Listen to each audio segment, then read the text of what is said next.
גולת הכותרת של חג הפורים, מסתבר, הם לא אוזני האמן, אפילו לא המגילה, אלא ההכתרה. הישיבות מתחרות זו בזו, לילות ארוכים ללא שינה, עשרות אלפי שקלים שמושקעים באירוע, והרי התוצאה. אנחנו נמצאים במדרשייה בפרדס חנה, ישיבה שידעה בעבר להפתיע ושברה את כל השיאים. האם הפעם הם יעשו זאת שוב? חכו ותראו. מה זה בעצם הכתרה? הכתרה זה בעיקרון שיש רב פורים שהוא כאילו, בפורים עצמו הוא הרב, הוא כאילו הראש ישיבה נגיד. ואז כאילו מכתירים אותו והוא קובע את החוקים בבית ספר. זה הרגשה של עשייה, של פעולה. זה גם שואו, אין ספק שכל בתי ספר יבואו לפה, ילדים מבתי ספר אחרים, הורים, זה פוזה. מדרשייה ידועה כישיבה המצטיינת בהכתרות שלה. מדרשייה! אתם הולכים גם להוכיח את זה השנה? כן, אנחנו נוכיח את זה גם השנה. השקענו הרבה ונפציץ כמו כל שנה, והשנה ממש נפציץ, עבדנו קשה ואין סיבה שזה לא יהיה טוב.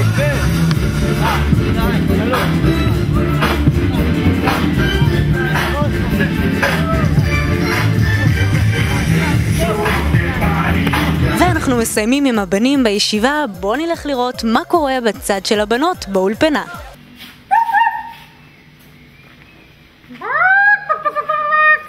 שחור? נהדר! רגע, מה? מה זה? מה זה יש לנו? נחש? נחש!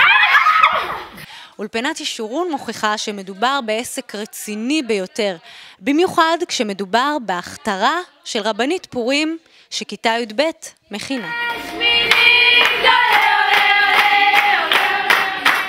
השנה האחרונה שלנו ביחד, שנה הבאה, כל אחת הולכת לדרכה. ואנחנו מנצלים את פורים, שפורים הוא כאילו המטרה, כל המשמעות שלו, חג של שמחה, חג של ריקודים, של שירים, ואנחנו לוקחים את החג הזה בתור תירוץ לכאורה, בשביל הפעילות האחרונה שלנו בתור שכבה, בשביל הגיבוש. שבשונה ממקומות אחרים, אנחנו לא בוחרות ילדה מהשכבה שהיא תהיה הרבנית, זאת אומרת זאתי שמובילה, אלא אנחנו החלטנו כאילו זה גם היה בשנה שעברה, אנחנו החלטנו שאין ילדה שמובילה, זאת אומרת, יש שכבה שמובילה והולכים אחריה. כמה כסף השקעתם בכל זה? בוא תגלה לי. יש פה איזה 74,000 שקל.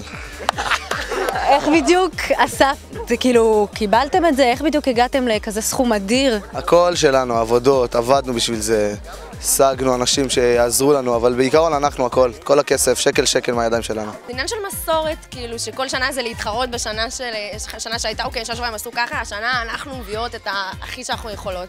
אז אנחנו, השנה מציבות להם רף מאוד גבוה, אני חושבת. מה את משחקת בעצם? מה הסיפור? זה יציאת מצרים. אני פרו. פרו שהוא, איך לומר, סיסי. הבמה בעצם היא הארמון של פרעה, אז אנחנו עושים את זה שזה מאחורה, כאילו הרקע.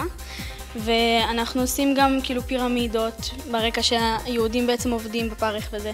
דיברת על זה שזה שואו, איך זה בדיוק מסתדר עם הצניעות של בחור דתי ירא שמיים? משתדלים. יש איזה עקרונות שאנחנו לא חורגים, ויש גם דברים שאנחנו כנים עם עצמנו, אנחנו לא נעשה דברים שתכלס ביום יום אנחנו לא ככה, אבל פתאום בהצגה לא נהיה ככה. אנחנו, איך שאנחנו כל השנה ואיך שאנחנו בעצם בשלוש שנים שאנחנו לומדים פה, ככה אנחנו גם בהצגה. קודם כל ישורון זה אימפריה, אז הולכים להיות כל הבגרות.